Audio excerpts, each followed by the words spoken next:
Halo Binusian, berjumpa kembali bersama saya Regen di Bionic, Binus Online Interactive Channel. Oh ya, kami mengucapkan selamat Hari Raya Nyepi tahun 2024. Semoga tahun ini membawa banyak berkah dan kebahagiaan bagi kita semua. Pernahkah kamu merasa pusing saat memikirkan pajak? Tenang, kamu tidak sendirian. Pada video ini kita akan membahas dasar-dasar sistem pajak di Indonesia dengan cara yang sederhana dan mudah dimengerti.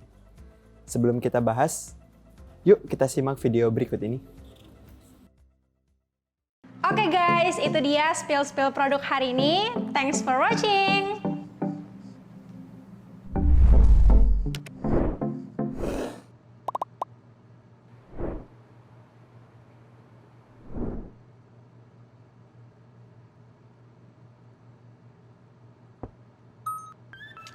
Halo guys, jadi aku mau jelasin ke kalian kalau aku itu kuliah di Binus Online. Kuliah di Binus Online itu benar-benar fleksibel banget. Aku bisa langsung menggeluti bidang yang aku suka, tapi nggak lupa juga sama kuliah. Kita bisa memilih mata kuliah sendiri melalui sistem modular. Lalu kualitas lulusannya juga nggak perlu diragukan lagi karena alumni-alumninya sudah tersebar di seluruh Indonesia dan bahkan sampai ke luar negeri juga. Oke, jadi Binus Online sudah mendapatkan 5 star dari QS World University Ratings dan sudah ada 5 jurusan. Yang pertama ada Business Management, Teknik Industri, Teknik Informatika, Sistem Informasi, dan kelima ada Akuntansi. Jadi, buat yang mau kayak aku, yuk daftar Binus Online sekarang.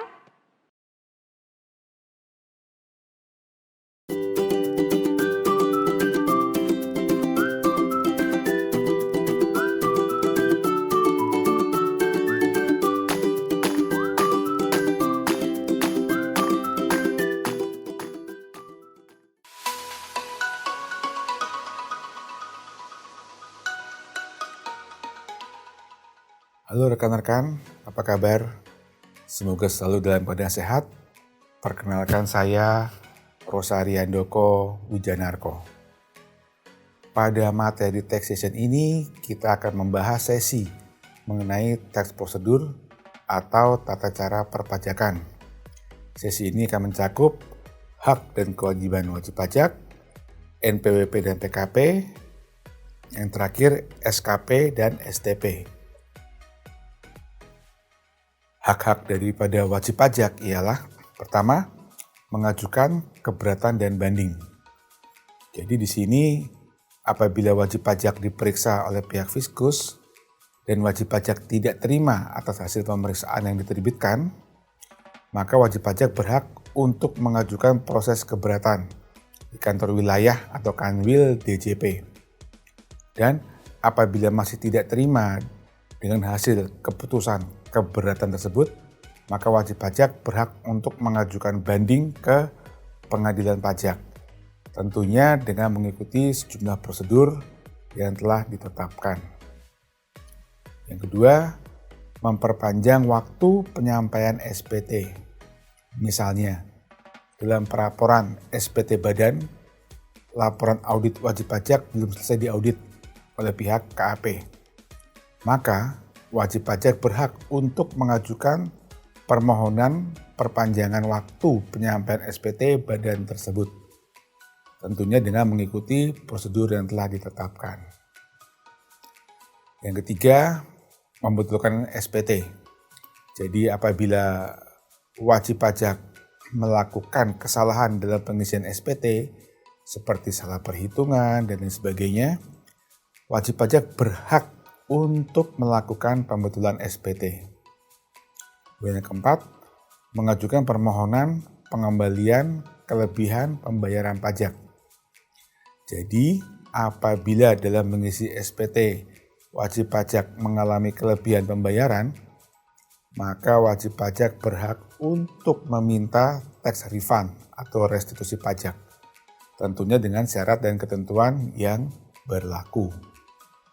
Lalu yang kelima, menunjuk seorang kuasa untuk menjalankan hak dan kewajiban perpajakan.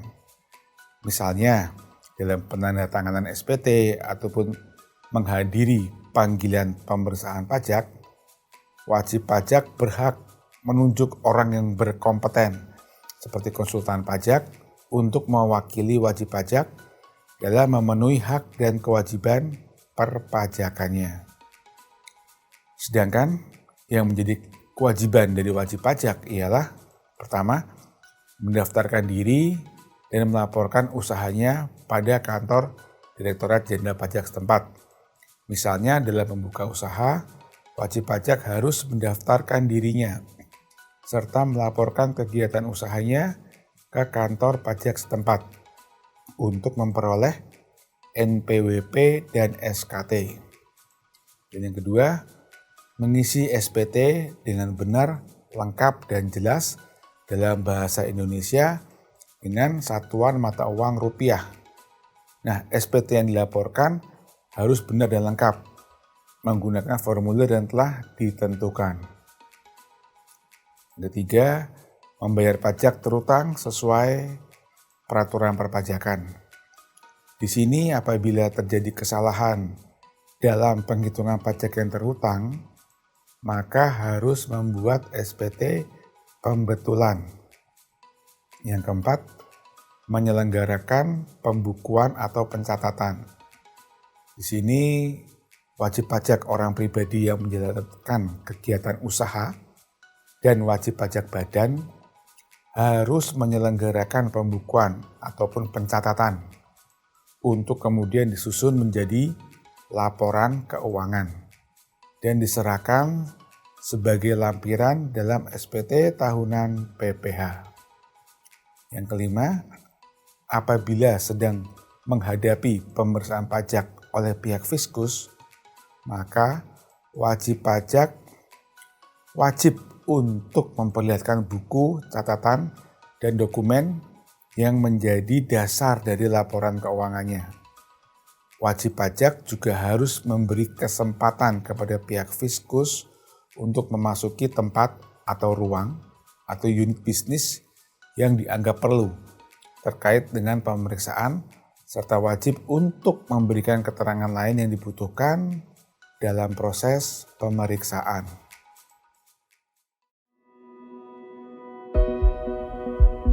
Saya Tommy Kurniawan, anggota DPR RI Komisi 6. Menurut data dari Kementerian Koperasi dan UMKM bahwa di Indonesia ini terdapat 64 juta UMKM yang tersebar di seluruh Indonesia. Dan ke-64 juta UMKM tersebut belum terdata dengan baik di e-commerce maupun di pemesanan makanan secara online. Salah satu cita-cita saya adalah mengimplementasikan sebuah single data system yang baik, tentunya yang berkaitan dengan kehidupan masyarakat sehari-hari. Saya sebagai anggota DPR dan juga seorang pengusaha, saat ini saya sedang membuat startup yang berkaitan dengan UMKM dan juga makanan. Semangat ini memberdayakan dan juga membina masyarakat luas ini sesuai dengan hal yang dijunjung tinggi oleh BINUS sebagai lembaga pendidikan. Nah, tentunya saya juga berharap dapat berkontribusi bagi masyarakat Indonesia pada umumnya dan khususnya bagi UMKM di Indonesia. Keleluasaan dalam mengatur waktu itulah menjadi alasan utama saya kenapa saya memilih BINUS Online Learning. Di tengah kesibukan saya sebagai anggota DPR, saya tetap masih bisa mengikuti pelajaran dan juga mengerjakan tugas-tugas kuliah. Saya juga nggak mengorbankan waktu saya bersama dengan keluarga. Ilmu yang saya miliki itu juga memungkinkan saya bisa memberikan inovasi, memberikan ide-ide yang baik, tentunya yang berguna bagi masyarakat luas. Dalam ilmu yang saya dapatkan di perkuliahan ini, saya semakin antusias dan juga saya percaya diri bahwa saya dapat membantu UMKM yang ada di Indonesia. Ketika implementasi single data system itu terjadi, maka di saat kondisi seperti ini, mereka UMKM akan mendapatkan bantuan secara efektif dan juga tepat sasaran.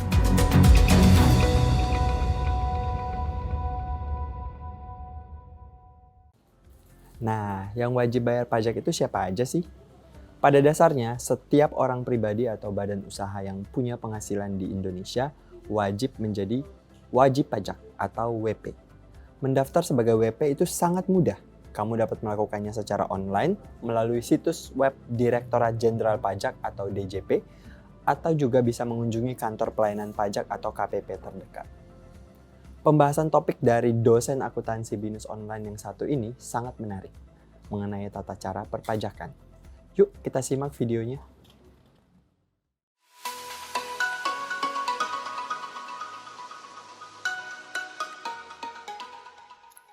Kemudian berdasarkan Undang-Undang KUP atau Ketentuan Umum Perpajakan, wajib pajak yang telah memenuhi persyaratan subjektif dan objektif wajib mendaftarkan diri pada kantor Direktorat Jenderal Pajak yang wilayah kerjanya meliputi tempat tinggal atau tempat kedudukan wajib pajak dan kepadanya diberikan NPWP atau nomor pokok wajib pajak. Berdasarkan Peraturan Menteri Keuangan atau PMK 112/2022 tertanggal 8 Juli 2022, maka terhitung sejak tanggal 14 Juli 2022, nomor induk kependudukan atau NIK dengan 16 digit yang tercantum pada KTP dan KK dapat berfungsi sebagai NPWP. Untuk wajib pajak badan juga menggunakan NPWP 16 digit dengan menambahkan angka 0 di belakang NPWP yang sudah berlaku saat ini, dengan membawa NPWP asli ke KPP tempat wajib pajak terdaftar.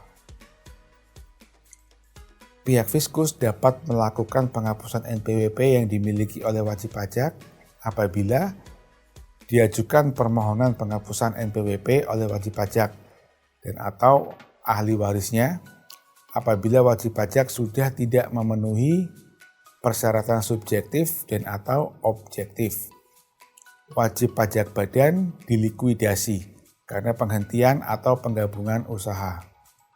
Wajib pajak bentuk usaha tetap menghentikan kegiatan usahanya di Indonesia atau dianggap perlu oleh pihak Fiskus untuk menghapuskan NPWP dari wajib pajak yang dianggap sudah tidak memenuhi persyaratan subjektif dan atau objektif.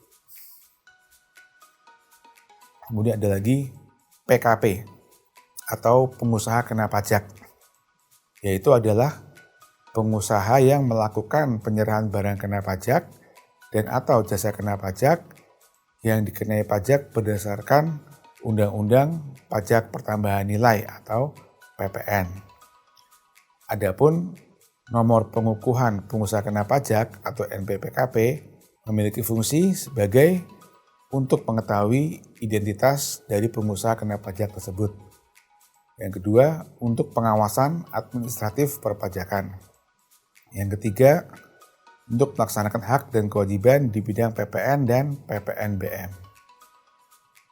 Wajib pajak orang pribadi dan wajib pajak badan memiliki beberapa kriteria yang diwajibkan berdasarkan undang-undang untuk dikukuhkan sebagai PKP, yaitu wajib pajak orang pribadi atau wajib pajak badan yang menyerahkan barang kena pajak dan atau jasa kena pajak kecuali pengusaha kecil.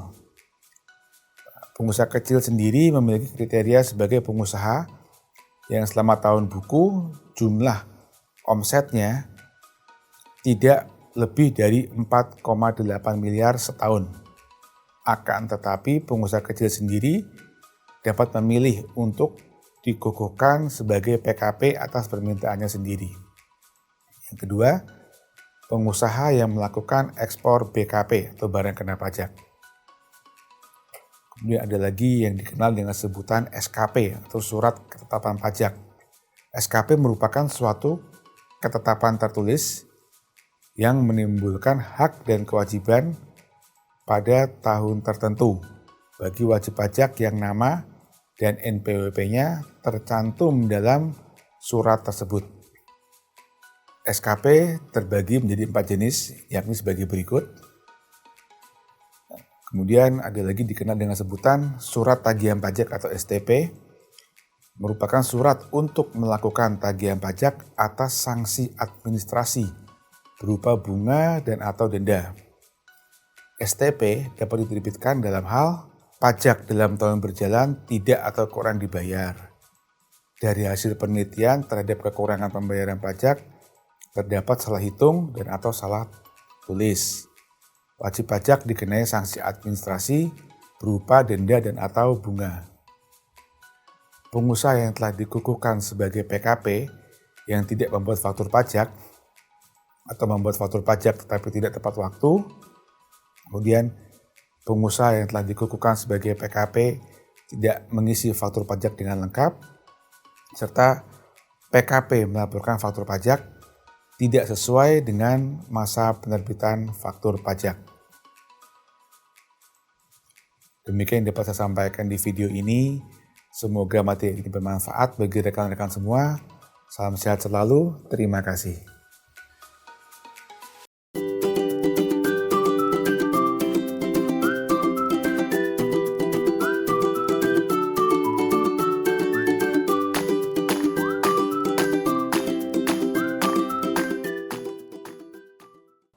Dengan memahami tata cara perpajakan yang benar, kamu bisa menjadi warga negara yang taat pajak dan berkontribusi terhadap pembangunan Indonesia.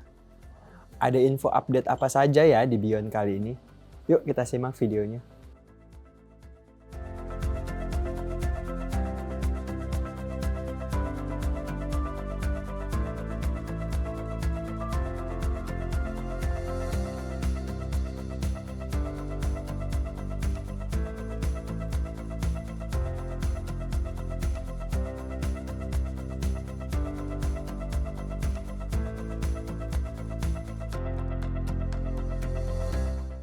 Sampai di sini dulu ya teman-teman.